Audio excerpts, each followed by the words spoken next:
How's it going, everybody? Hope you're all doing well. So today we're going to be talking about the Sig DVO.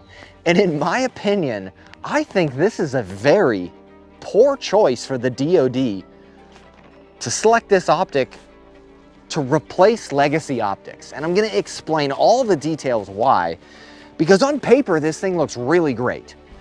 But then when you actually put it on the rifle and you start using it, you're starting to understand, like, wow, why did we do this?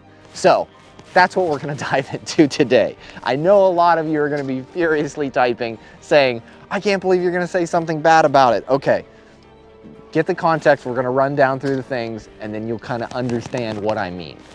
So the whole mindset of this and why I'm getting upset in a way of this optic is you gotta look at it from a military logistics system, not your civilian mindset. In my opinion, this is a good optic. It just doesn't fit for what the military, the DOD, is trying to force it to do. And we're gonna discuss that. All right, so first off, right, the LPVO, right? This is a 1 to 6 power, low power variable optic, right? Getting away from the legacy weapon systems like the ACOG or the sighting system. That 4 power ACOG, which is TA31, is right back here. I think that is a superior sight to this in the context of what we're going to discuss. Just by looking at it, right, this thing is huge. This is double the size of the ACOG, right? So whenever we go down in capabilities in a way, as in like when we get heavier or larger or, you know, less battery or whatever it is, there should always be a trade-off, as in, okay, we're getting heavier, but it also comes with this. Right? That's what I want in the military.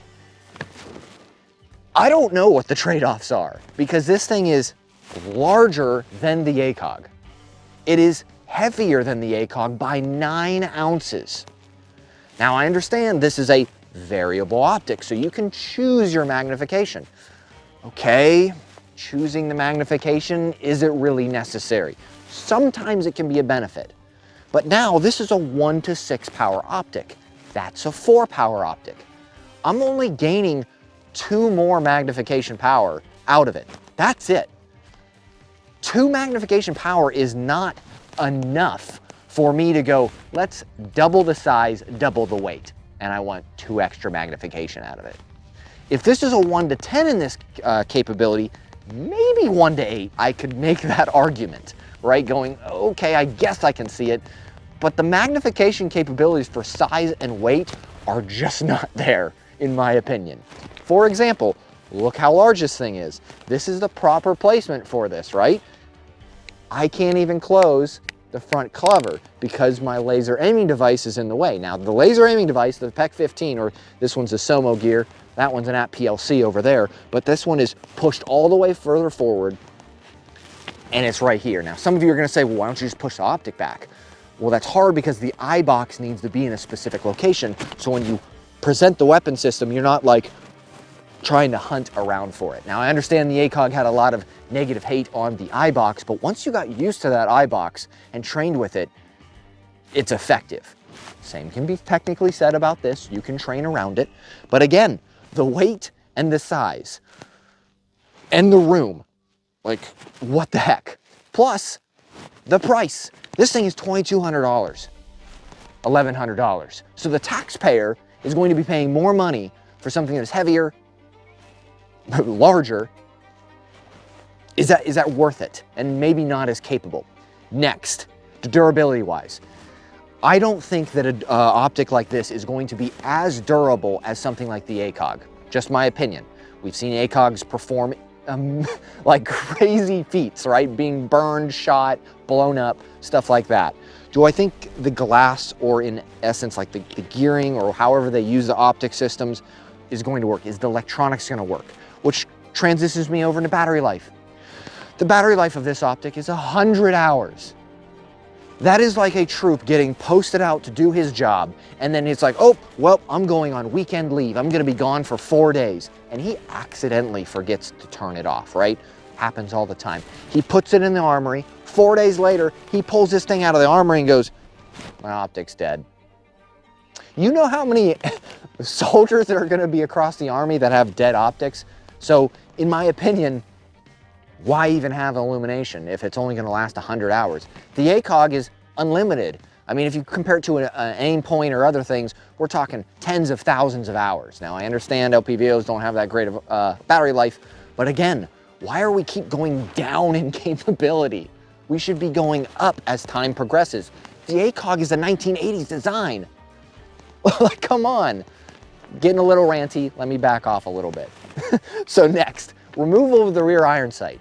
Right now, there isn't technically, for the DOD at least, a solution for this. Now, could there be? Yes, you can put a Magpul rear sight under this, but the Magpul rear iron sights aren't technically authorized just yet because they have to be DOD tested, they have to have NSN numbers. So as of right now, we are fielding these optics and these rifles with no iron sights on them.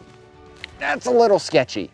That's where it kind of draws the line, in my opinion. We're heavier, we're larger, we don't have very great capability on battery whatsoever. It's almost double the price, and we remove the battery. You see what I'm saying for the military logistics system? Now, getting in, how could this all be alleviated? The problem is we're trying to fit this optic on a legacy carbine, the M4 carbine, right? Now, I understand there's new weapon systems coming up, which is technically the Sig Spear, up and coming. That's gonna take at least 10, 15 years to unveil to normal DOD people, if we even get to that point. There are so many carbines running around, it's kind of unnecessary to throw this new weapon system on a perfectly good, you know, M4 carbine. Like, what's wrong with this system? I'll get into a whole nother debate on that. But now, if we could get upgrades to the carbine, as in majority of the M4s running around today have the Knight's armament rail on it, which is still the front sight post. If we're doing away with the rear post or the rear sighting system, why don't we do away with the front and then push all this stuff out? But again, it's heavier. We just keep adding weight. Again, I'm ranty, I'm sorry. It's just, I've been using this system for a little while and I don't see the benefits other than, wow, you get 2 extra power out of it. NVG capability, lastly, is not that great. You could at least attempt with the ACOG reasonably to look through a PVS-14 and you can engage. Is it optimal? No, but this is worse. You gotta get a lot of light transmission to come through this tube. Again, why don't you just use the PEC-15? Okay, near-peer warfighting threats, right? Do we want to project light out there in the battlefield of where we are? We typically don't do that anymore. Inside structures we do, yes, we can do that because then it doesn't project the light outside. I get it, I'm going into another, you know, deep dive into other philosophy, but to stand alone, passive aiming through an optic, this is not great for NVGs. Or night vision capability. And the US military really, you know, holds firm on night warfare because we're very good at it. And now we're getting a lesser optic option, and that frustrates me. So there's other things about this optic that I'm not enthused about, but at the end of the day, I have to get used to it because I'm issued it. Coming up here really soon, I'm going to be issued it. I've had privileges of using this optic on past units and stuff like that.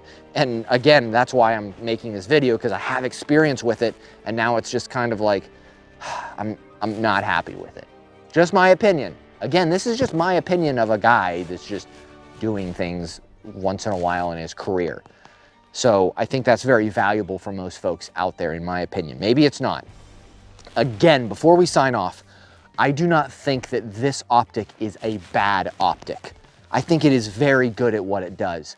But when the DOD is trying to force this optic onto a legacy system that isn't its intended role, that's where you get complications. And that's what I'm bringing up. Now, if you change the rifle out, maybe this could work. But man, I would like lighter, less expensive, less weight, more capable.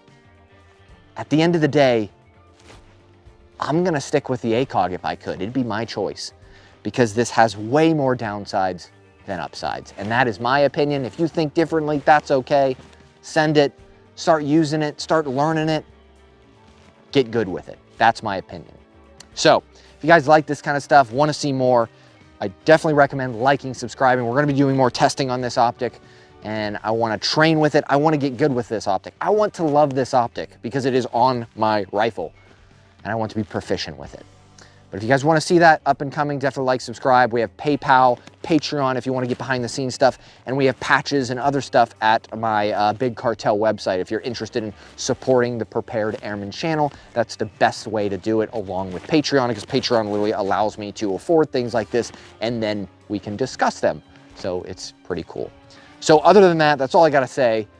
I got to go warm up my fingers because it's actually pretty chilly out here. Other than that, y'all have a great day.